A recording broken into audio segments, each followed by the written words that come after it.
Hello बच्चों, let's read the question. कह रहे if AB4 molecule is a polar molecule, a possible geometry of AB4 is. कह रहे AB4 जो है ना वो पोलर मॉलिक्यूल है। पोलर मॉलिक्यूल मतलब इसका जो नेट डाइपोल मोमेंट होगा ना वो नॉट इक्वल टू जीरो आएगा बच्चों। ओके, तो इसकी पॉसिबल ज्योमेट्री क्या हो सकती है? देखो, डाइपोल मोमेंट मतलब जैसे ए बी बॉन्ड है बच्चों, मान लेते हैं बी ज्यादा इलेक्ट्रोनेगेटिव है तो shared pair of electron B की तरफ ज्यादा रहेंगे बच्चों।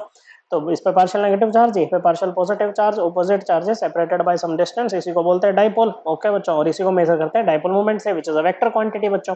Magnitude as well as direction इसके पास होगी, और डायरेक्शन ऐसे दिखाएंगे बच्चों, एरो जाएगी मोर इलेक्ट्रोनेगेटिव एलिमेंट की तरफ और लेस इलेक्ट्रोनेगेटिव एलिमेंट की तरफ ये डंडा आ जाएगा बच्चों। ओके, वेक्टर क्वांटिटी है तो वेक्टर लॉज ऑफ एडिशन ये फॉलो करेगा बच्चों। चलिए, अगर हम AB4 को टेट्राहेड्रल बनाते हैं तो टेट्राहेड्रल में क्या होता है बच्चों, दो बॉन्ड्स आपके प्लेन में होते हैं, एक अवे फ्रॉम द ऑब्जर्वर, मतलब ये टुवर्ड्स द ऑब्जर्वर शो किया है बच्चों, और एक away from the observer. Okay, ये है आपके बी लग जाएंगे बच्चों। ओके, कोई भी देखो, ये डाइपोल मोमेंट की डायरेक्शन इस तरह से आएगी बच्चों। यहाँ पर कोई भी दो डाइपोल्स ले लो बच्चों। ओके, अपनी मर्जी से कोई भी दो डाइपोल सेलेक्ट कर लो, कर लिया। इसके जो रिजल्टेंट आएगा वो इस तरफ आएगा बच्चों ऐसे, और बाकी दो का जो रिजल्टेंट आएगा वो ऐसे आएगा। तो जो दोनों रिजल्टेंट है वो इक्वल इन मैग्नीट्यूड होंगे और अपोजिट इन डायरेक्शन होंगे बच्चों।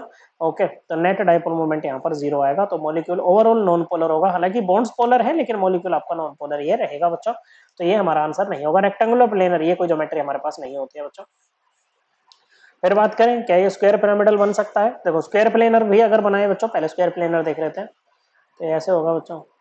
ओके, सेम प्लेन में होंगे सभी बॉन्ड्स, सारे ग्रुप्स। ओके, डाइपोल मोमेंट ऐसे बच्चों। ओके, सभी के ऑपोजिट में कोई ना कोई है बच्चों, इक्वल एंड ऑपोजिट का इक्वल मतलब इक्वल मैग्नीट्यूड का और ऑपोजिट डायरेक्शन का वेक्टर है बच्चों। तो नेट डाइपोल मोमेंट जीरो आएगी। बॉन्ड्स पोलर है और बच्चों ओवरऑल मॉलिक्यूल नॉन पोलर ये बनेगा बच्चों। ओके, स्क्वायर प्लेनर की हमने बात की है तो ये भी हमारा आंसर नहीं है। बात करें अगर स्क्वायर पिरामिडल, तो स्क्वायर पिरामिडल ये बन जाएगा। आपको क्या करना है, जैसे बी है ना चारों, इनको सेम प्लेन में ले लो स्क्वायर। ओके, बन गया ना स्क्वायर। और इससे थोड़ा सा, इस प्लेन से थोड़ा सा ऊपर उठा के आप ए को रख दो तो बन गया ना स्क्वायर पिरामिडल। ओके बच्चों, तो इस बार क्या होगी बच्चों, ये इस तरह से डायरेक्शन आएगी बच्चों।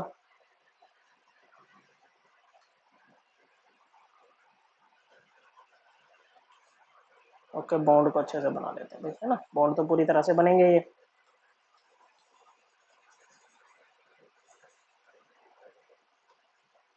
D B B B. Okay बच्चों,